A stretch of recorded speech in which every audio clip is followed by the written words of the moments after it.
Bem-aventurado aquele cuja iniquidade é perdoada, cujo pecado é coberto. Bem-aventurado o homem a quem o Senhor não atribui iniquidade e em cujo espírito não há dolo. Enquanto calei os meus pecados, envelheceram-me os meus ossos pelos meus constantes gemidos todos os dias. Porque a tua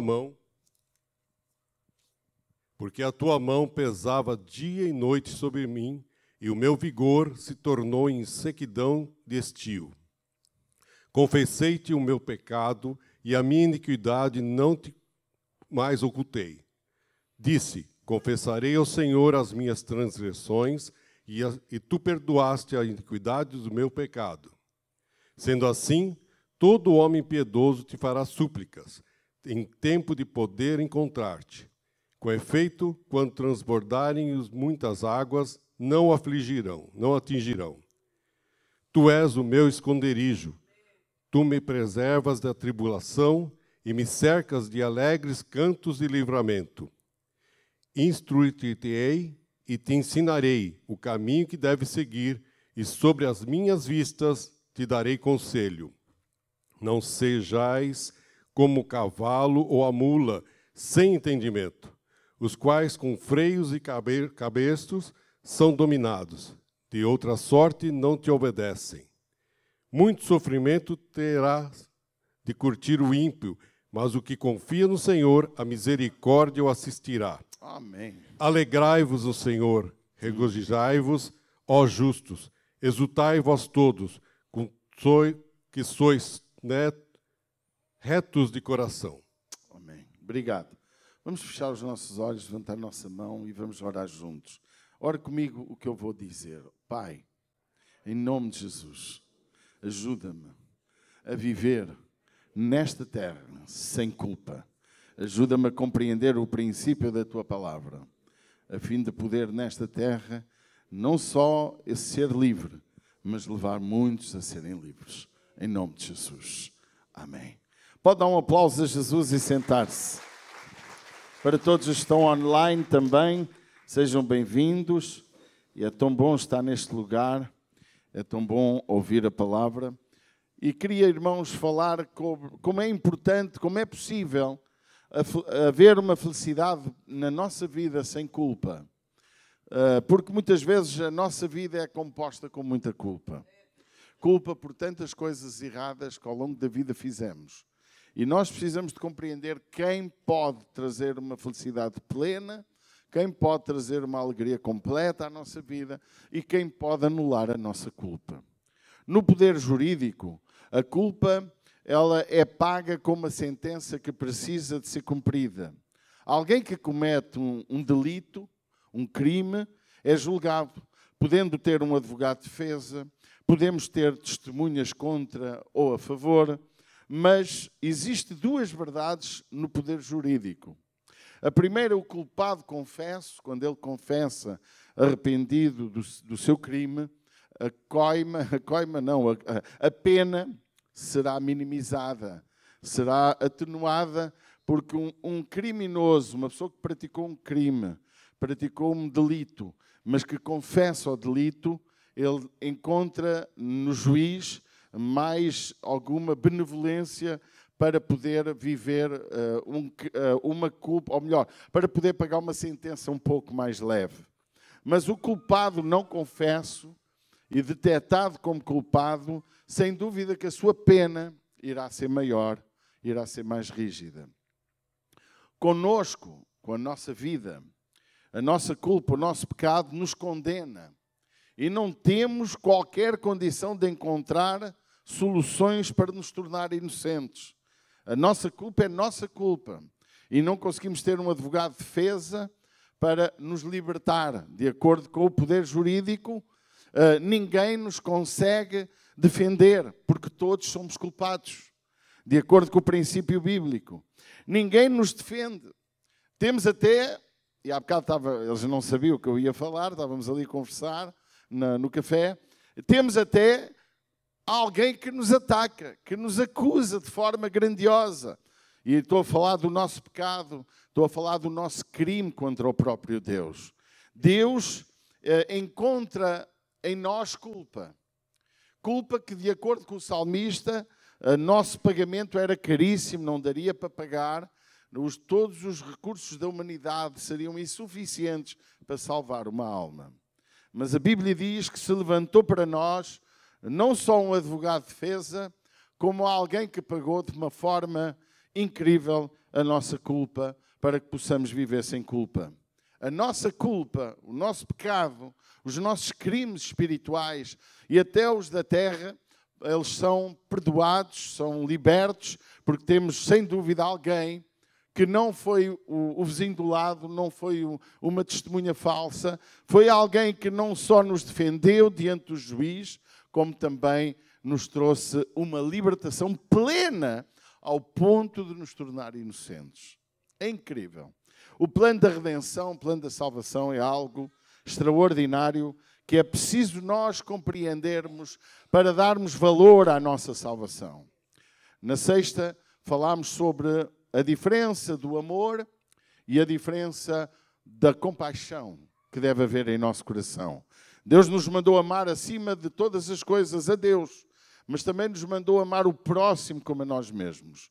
Diz que Deus se movia de íntima compaixão. Jesus Cristo na terra era movido de compaixão pelas pessoas. E explicámos a diferença. Mas há uma coisa que eu disse que talvez preciso dizer hoje para esta lição. Não há dúvida que só ama Deus quem, de forma que Ele pede para nós amarmos, quem de facto teve uma relação muito pessoal com Ele. Se Deus não transformou a tua vida, se Deus não mudou o teu coração, se não nasceste de novo, como diz o Evangelho de João capítulo 3, não há como ter gratidão a Deus, não há como amar a Deus acima de todas as coisas, por qual nós não tivemos qualquer relação com Ele, não tivemos qualquer experiência real com Ele.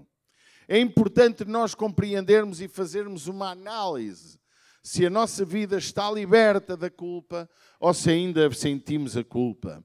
Há um filme muito antigo, que não me lembro agora o nome, em que ele provou que aquela pessoa que se dizia inocente, que não tinha feito qualquer delito, que não enganava, não roubava, não mentia, e ele disse: mas tu nunca falhaste nada na tua vida? Já, então és culpado. Se já falhaste, já erraste com o próximo, já erraste contra Deus, então és culpado. Precisas de alguém que te liberte a culpa. Porque crime, a nossa culpa, ela precisa de ser libertada. Em 1 João 8, fala-nos de algo que é o caminho para a nossa libertação. A Bíblia diz que alguém se levantou para nos trazer libertação da culpa, do nosso pecado. 1 João 8 diz: se dissermos que não temos pecado, enganamos a nós mesmos e não há verdade em nós. Se confessarmos os nossos pecados, Ele é fiel e justo para nos perdoar de toda a injustiça. Se dissermos que não pecamos, ainda dizemos que Ele é mentiroso, é o que está a dizer, e a sua palavra não está em nós. O capítulo seguinte, verso 1, capítulo 2, de 1 João diz: meus filhinhos, estas coisas vos escrevo para que não pequeis. Mas se alguém pecar, olhe lá, temos um advogado para com o Pai. Este é Jesus Cristo, o justo. Ele é a propiciação pelos nossos pecados. E não somente pelos nossos, mas também pelos de todo o mundo.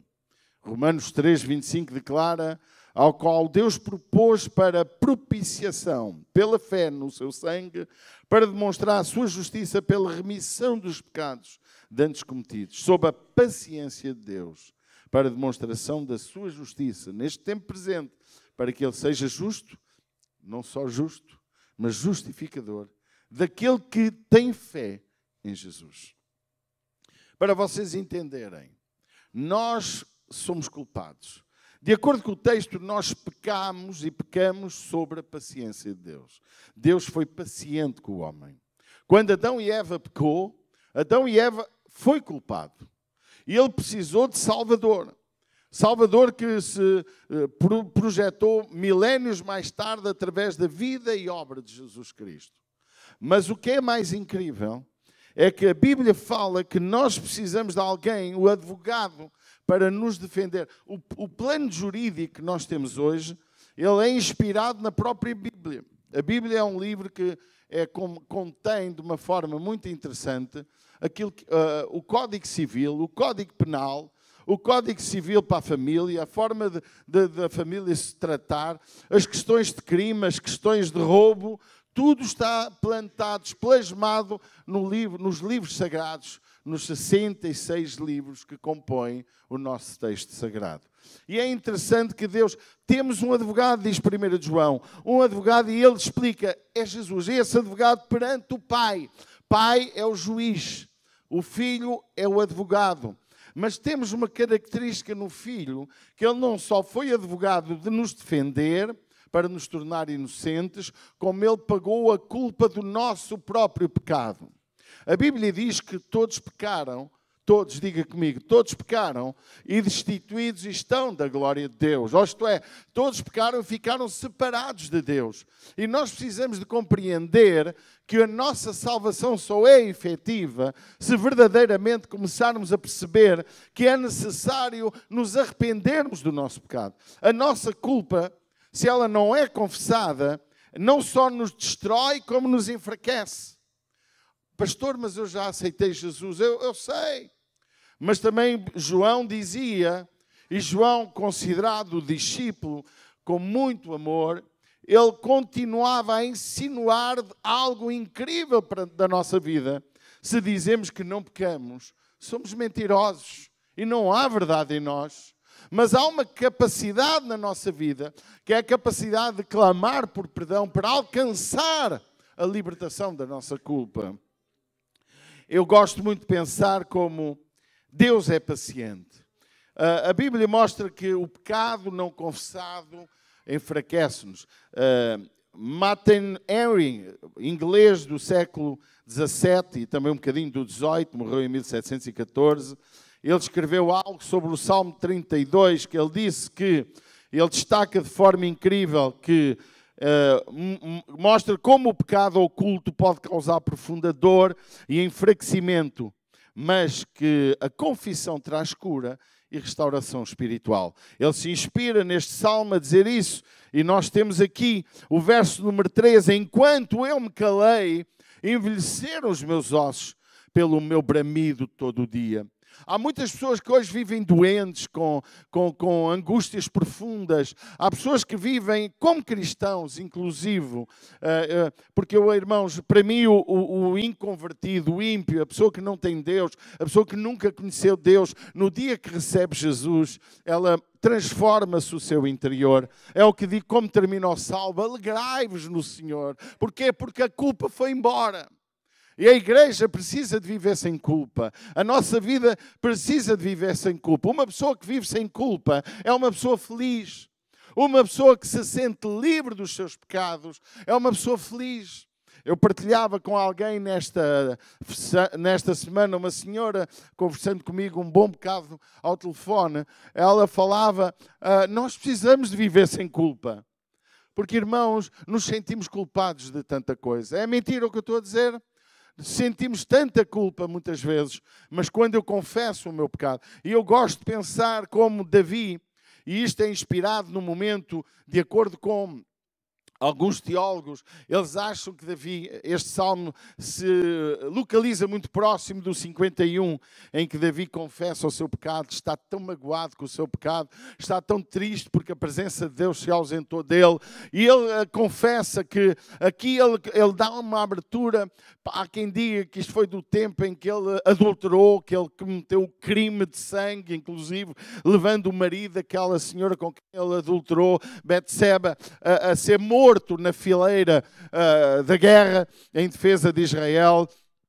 Há quem diga que isto foi aquele momento mais sombrio, mais negro, porque ele dizia: enquanto me calei, envelheceram os meus ossos pelo meu bramido em todo o dia, porque de dia e noite a tua mão pesava sobre mim, o meu humor se tornou em sequidão de estilo. E é incrível que tem lá, para nos chamar a atenção, a palavra Selah, que significa pausa, uma nota musical, como quem diz, temos que parar. Isto é um momento para parar para reflexão. É um momento para respirar fundo. Porque quando ele diz isto de uma forma aflitiva, de uma forma dorida, porque a culpa estava na sua vida, mas era a culpa não confessada.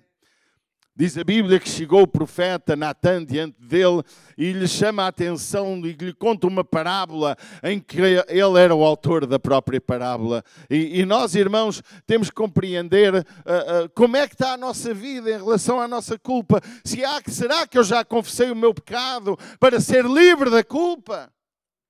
Não há um caminho, não há como alcançar a misericórdia se o nosso pecado não for confessado.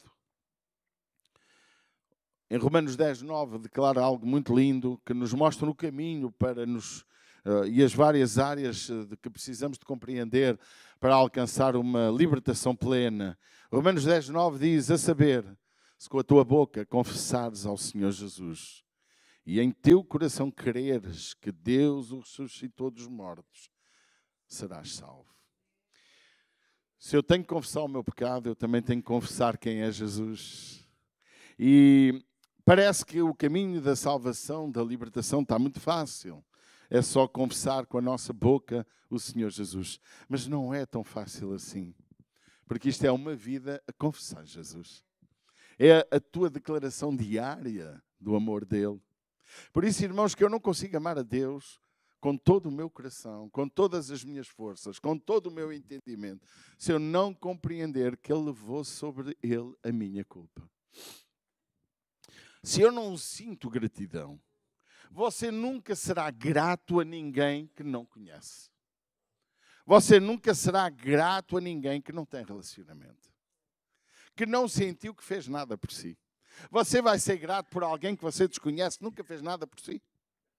Nunca, jamais. Igreja, nós precisamos de refletir como é que está o nosso coração em relação a Deus. Será que eu sinto que sou tão grato a Deus, que o confesso todos os dias, que sou capaz de dizer dele coisas maravilhosas? Nós na sexta falámos que quem de mim se envergonhar, disse Jesus, e do meu evangelho, eu negarei diante do meu Pai. Como estás a confessar Jesus na tua vida?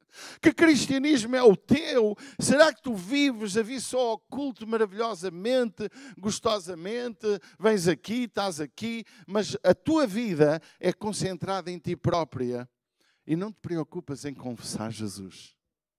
Não te preocupas em declarar quem Ele é. Ou até... E o texto não termina no versículo, na metade. Ele diz, e em teu coração creres.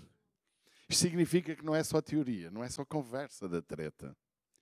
Não é só dizer, eu acredito que Jesus ressuscitou dos mortos. Estávamos a cantar isso. Que lindo hino. Parabéns ao grupo. Que maravilha. Precisamos de confessar e crer que Ele ressuscitou dos mortos. Se tu creres nisto, tu acreditas que o plano da redenção é completo, tu vais ressuscitar também, porque Ele promete na sua palavra que quem com Ele morrer, com Ele ressuscitará.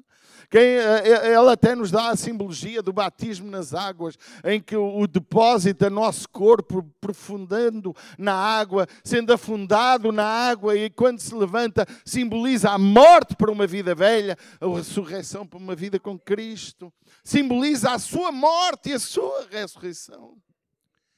E a minha pergunta, irmãos, será que a tua fé tem sido confessada diante de quem te rodeia? Ou não tens tempo para isso? Confessar a nossa culpa, como diz o Salmo número 32, número 3, enquanto me calei, de acordo com muitos teólogos, eles declaram que a vida daquele que realmente não confessa o seu pecado, não confessa os seus erros diante de Deus em oração, por isso que o texto fala de orar a ti, tu és aquele em quem me escondo, e diz o versículo 6, pelo que todo aquele que é santo orará a ti. Veja, como é que um santo pode pecar? Hã? Mas diz, todo aquele que é santo orará a ti em tempo de te poder achar. Você ouviu? Todo aquele que um dia teve uma experiência com Deus. Estamos a falar de um homem que, de acordo com a palavra do próprio Deus, tinha o coração segundo o coração de Deus. Era um homem inclinado para Deus. Tinha um coração que desejava Deus. Era um adorador. Era um poeta. Não foi só rei, ele foi um adorador, que é o ponto mais alto da nossa vida espiritual. É Deus olhar para nós e ver que somos adoradores. Não é que somos bons pregadores. Não é que somos bons cantores. Nem tocamos muito bem, ou que até somos capazes de dar, como diz 1 Coríntios 13, ainda que eu dê toda a minha fortuna pelos pobres e o meu corpo seja entregue e seja queimado, se eu não amar, se eu não tiver amor, para nada serve. Queridos, qual é a tua postura? Como estás? Será que estás calado? Irmãos, eu tenho fé em algo muito grandioso. Eu acredito em algo grandioso. A conquista deste concelho para Jesus. Uma igreja referência. Não por sermos muitos, porque igrejas grandes não faltam por aí. Mas uma igreja cheia de gente sem culpa. A trazer os culpados a Cristo. O grupo do sem culpa e o grupo com culpa. Amém? E a trazê-los a Jesus. E a ver aquela multidão a vir a Jesus e a derreter-se diante do Calvário. Diante do altar, entregar a sua vida a Jesus. Confessando o seu pecado. Eu sou da geração, irmãos, que as pessoas se convertiam a chorar babirranho. As pessoas vinham à frente entregar a sua vida a Jesus. Elas choravam babirranho. Elas naquele mesmo dia deixavam de se embriagar. Naquele mesmo dia deixavam de fumar. Naquele mesmo dia deixavam de se drogar. Naquele mesmo dia muitos eram curados das suas doenças. Porque era uma conversão completa. Jesus não é incompleto. Jesus não mudou. O que mudou fomos nós que mudamos. A nossa forma de vir a Ele, a nossa forma de adorar, a nossa forma de estar na sua casa, as nossas crianças, o que estamos fazendo com elas, o que estamos ensinando aos nossos filhos. Estamos levando-os à consciência que não têm culpa, mas são culpados. Porque todo homem que pecar é culpado. E para eu me tornar livre da minha culpa, só Jesus pode fazer isso. Não é o meu amigo, não é o meu pai, não é o meu pastor que me liberta da culpa. Só Jesus. A fé confessada leva-nos a alcançar uma vitória incrível. E diz, saber-se com a tua boca confessares ao Senhor Jesus. Confessar Jesus, irmãos, não é tão simples. Eu creio em Jesus. Não é isso que está a dizer o texto. Confessar Jesus significa recebê-lo. Confessar Jesus significa declarar que Ele me libertou da culpa. Confessar Jesus significa eu declarar quem é o meu Deus. Aquele que tomou a primazia da minha vida. Aquele que eu amo, aquele que eu desejo, aquele que é tudo para mim. É colocá-lo em primeiro, em todos os aspectos da minha vida. Confessar Jesus é algo que nos pode levar a perdas financeiras. Algo pode nos levar a perda de bons almoços e jantares. Porque há almoços e jantares que não prestam para mim. Eu posso estar com pecadores, mas eu não posso pecar com eles. Eu posso almoçar com bêbados, mas não posso embebedar com eles. Eu posso estar ao lado de uma prostituta a falar do amor de Jesus, mas eu não posso prostituir com ela. Porque eu fui marcado por Deus. Em mim habita o Espírito Santo. Em mim há Deus para poder levar a prostituta, o alcoólico, o destruído, o infeliz, o perdido, a vir a Jesus. Se eu estou com Ele, eu estou para fazer a diferença. Não estou para ser um igual. Se eu sou jovem, estou na escola, com os meus colegas, tenha 10, tenha 15, tenha 20 anos. Se eu encontrei Jesus verdadeiramente na minha vida, eu vou fazer a diferença. Eu vou confessar Jesus. Amém? E ele diz, se eu confessar, e também se em meu coração eu crer que Deus ressuscitou a Jesus, então eu sou salvo. Ou seja, deixe de ter culpa. Pode dizer amém? Só é salvo quem não tem culpa.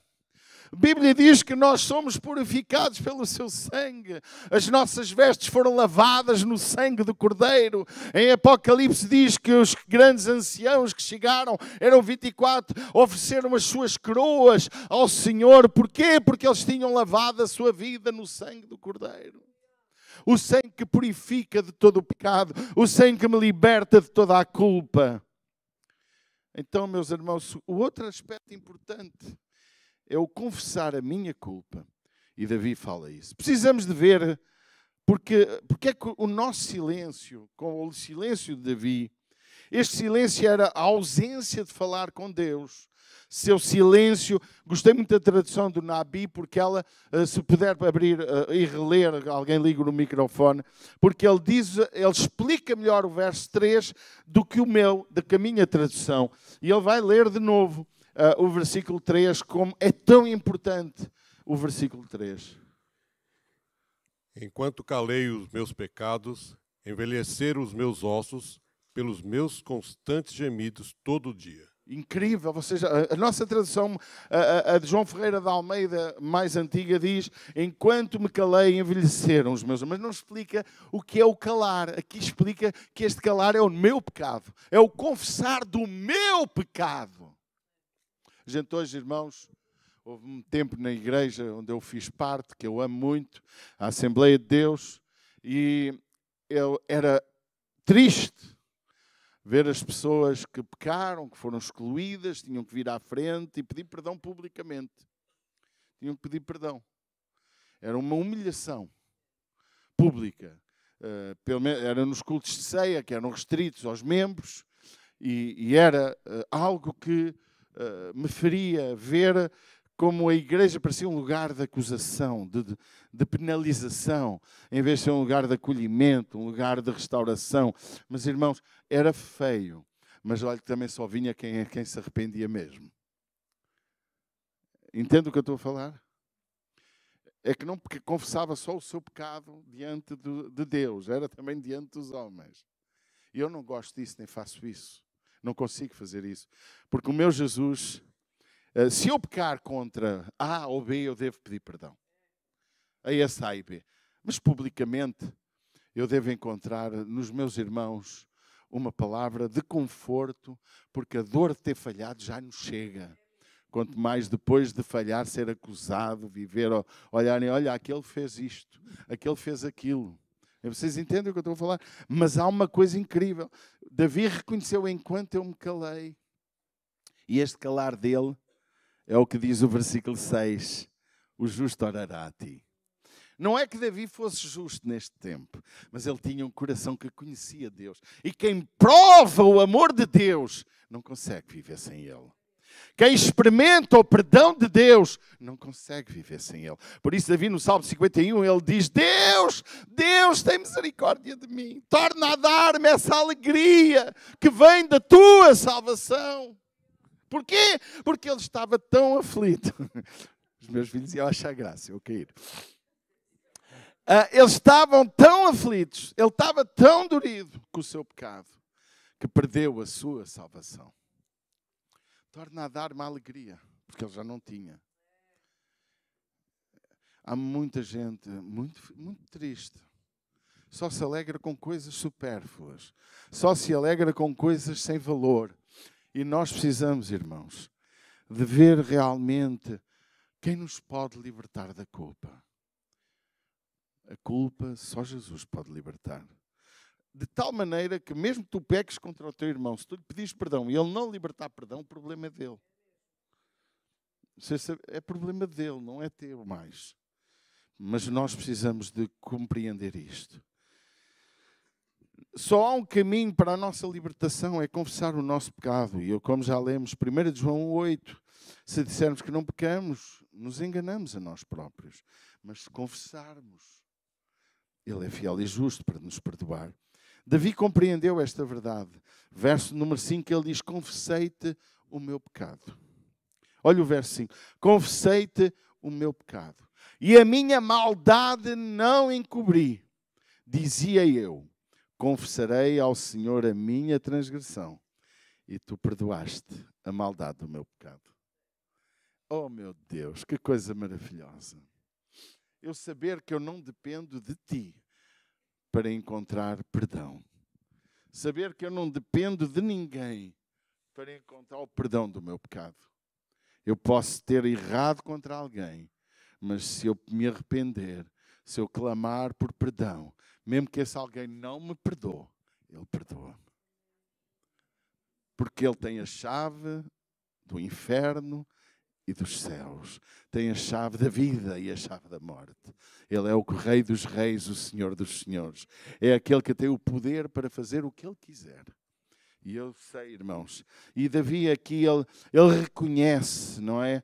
E ele depois, no verso 5, depois ele diz, pelo que todo aquele que é santo orará a ti. E eu gosto de pensar, irmãos, orará a ti em tempo de te poder achar. Eu acho Davi fantástico. Eu digo-vos uma coisa. O homem que para mim não é um grande exemplo, no outro lado é um exemplo do Catano. Porque este homem, ele tinha conhecido Deus como quase ninguém na terra. Ele tinha uma visão do Evangelho fantástica. Sabe que ele teve a revelação da cruz, Davi. Davi, ele teve a noção de um Deus amoroso, de um Deus bondoso, de um Deus que se compadece, de um Deus que é misericordioso. E ele fala algo que até Apocalipse fala. Eu dei-vos um tempo para vocês se arrependerem. Há um tempo na nossa vida para mudarmos, para nos arrependermos, para pormos a nossa vida em ordem.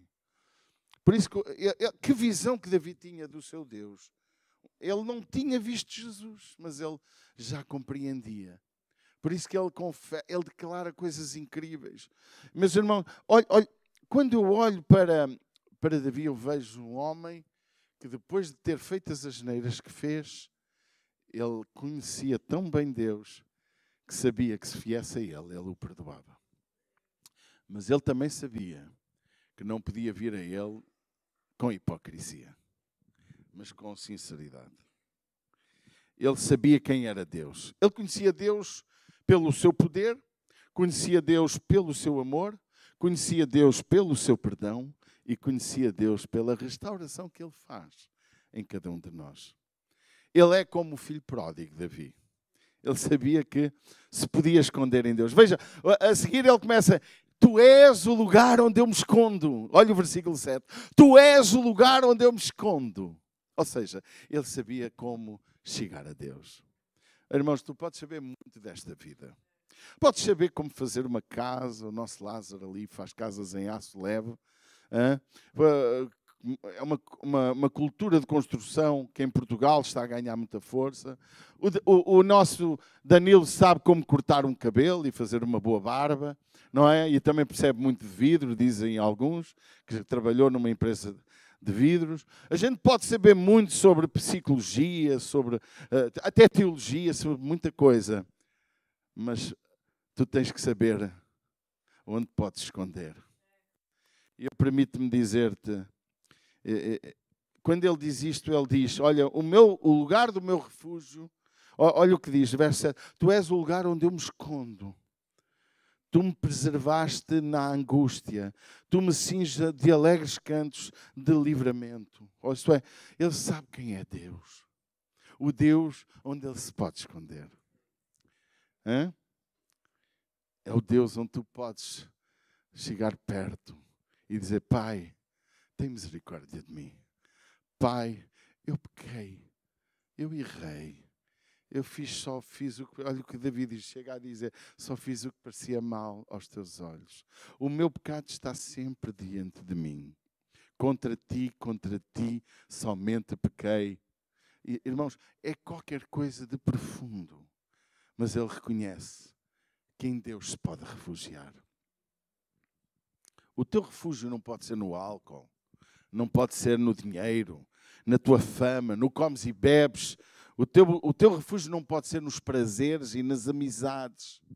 O teu refúgio tem que ser em Deus. Porque se rebentar uma guerra, como está na Ucrânia, se este mundo virar do avesso, só vai ser salvo quem se refugia nele. Irmãos, podemos perder tudo. Tudo o que o homem tem financeiramente não tem valor nenhum. Nós não somos mais por ser eu doutor, tu engenheiro, tu até só ser simplesmente ter o 12º, ou nem isso, porque tudo o que nós temos, tudo o que nós somos em termos académicos, tudo o que nós sabemos, nada vale se o teu refúgio não for Ele. Porque Ele disse que iria preparar um lugar para nós, para que onde Ele estiver nós estejamos. Então o tempo da nossa terra, da nossa peregrinação, é um tempo com um limite, mas é um tempo de preparação para algo muito grandioso. Queridos, a nossa vida precisa se refugiar em Deus. Refugia-te nele. Experimenta. Oh, pastor, mas eu tenho um problema. Irmão, eu já cansei, ouça com atenção, de pessoas que eu ensino, que eu luto, que eu ajudo, e depois não fazem nada. Mas eu olho para este texto e eu digo, nós pecamos sobre a paciência de Deus. É ou não é? Romanos. Isto é, Deus teve imensa paciência connosco. E nós fomos chamados para ser à sua imagem e semelhança. Ele mandou-nos viver como Ele viveu, ser como Ele foi, fazer como Ele fez. Aprenda a ter paciência com o teu próximo. Aprenda a olhar para ele com paciência, com amor. Ele errou, não conseguiu de novo. Amém. Há bocado, não me lembro quem foi que falou, que Deus quando nos perdoa, foi o Nabi, estava na conversa ali connosco, Deus quando nos perdoa, Deus esquece o nosso pecado. Esquece ou não esquece? Davi reconheceu isso, diz que lança para longe, como o Ocidente está longe do Oriente, assim ele apaga e lança as nossas transgressões para fora. Diz que não se lembra mais, ele só se vai lembrar do que não foi perdoado. Por isso cada um será julgado pelas suas obras boas e será condenado por os seus pecados que não foram perdoados. Está escrito. E estava a dizer, e é muito interessante percebermos este Deus. Percebermos quem é Jesus. Diz a Bíblia, e estava a dizer o Nabi, e muito bem, quando Deus nos perdoa, esquece. Quando eu volto a pecar, é como se eu nunca tivesse pecado. É a partir dali que começa tudo de novo.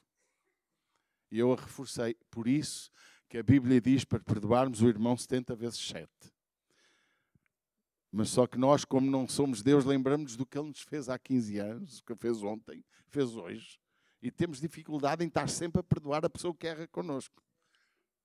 Então nós precisamos de aprender isto. Nós fomos criados por Ele para chegar a varão perfeito, à medida e à estatura completa de Cristo. Nós fomos chamados para ser o mais parecidos com Ele. Ele quer que sejamos igual a Ele. E a nossa meta deve ser essa. Amém? Nosso esconderijo é o Senhor. Nossa maior alegria é, sem dúvida, viver perdoado. Alguém concorda comigo? Viver perdoado é algo grandioso. Eu, se estou perdoado, alguém aqui sente que está perdoado? Eu sinto-me perdoado, irmão.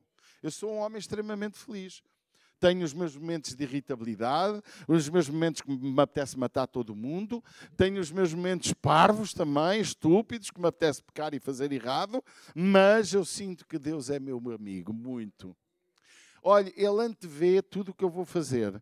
E Ele, quando eu já sabe que eu vou lá chegar à frente para lhe pedir, Ele já deu. Porque a Bíblia diz que Ele sabe tudo o que nós precisamos antes de lhe o pedirmos. Amém? Ele conhece o teu fim desde o início. O teu fim não é fruto do que Ele quer que tu faças. O teu fim é fruto das tuas decisões. E a minha decisão foi seguir Jesus. Mesmo que não o sinta, mesmo que não o veja, mesmo que não me apeteça, mesmo que não esteja emocionado, mesmo que Ele não cure, mesmo que Ele cure, mesmo que Ele faça, mesmo que não faça, eu quero decidir amá-lo com todo o meu coração, segui-lo para sempre, até que um dia Ele me venha buscar. Nós fomos perdoados. Igreja, eu hoje vou fazer um apelo. Se tu sentes que tens pecado, entrega a tua vida a Jesus. Confessa o teu pecado. Pede-lhe perdão para que os teus ossos não envelheçam. Para que a doença não tome conta do teu corpo. para que a tua vida não perca a alegria. O verso hoje declara que Davi reconhece algo grandioso, mas antes disso, a nossa maior alegria é sem dúvida viver perdoado. Eu gosto muito dos cânticos. Há um cântico, sou perdoado, não me lembro como é que ele... Vem cá, vem cá. Vem cá. Vem lá, Michel. Não, traz a Maria para ficar na fotografia. Anda cá a Bianca, prontos. Canta lá, canta lá. Vá, só um bocadinho, vá. Tu até nem tens vergonha nenhuma, que eu sei. É uma descarada. Canta lá um bocadinho. Escolhido, perdoado, eu sou quem dizes que sou. Estás comigo, ao meu lado. Eu sou quem dizes que sou. Escolhido, perdoado. É para eles ouvirem melhor. Eu sou quem dizes que sou. Estás comigo, ao meu lado. Eu sou quem dizes que sou. Ok, obrigado. Um aplauso para a Bianca. Além de escolhido, eu sou perdoado. E eu sou quem Ele diz que eu sou. E Ele diz que eu fui chamado para ser mais que vencedor. Ele diz que eu fui chamado para viver de vitória em vitória, de glória em glória. Então, irmãos, não há razão para vivermos com culpa.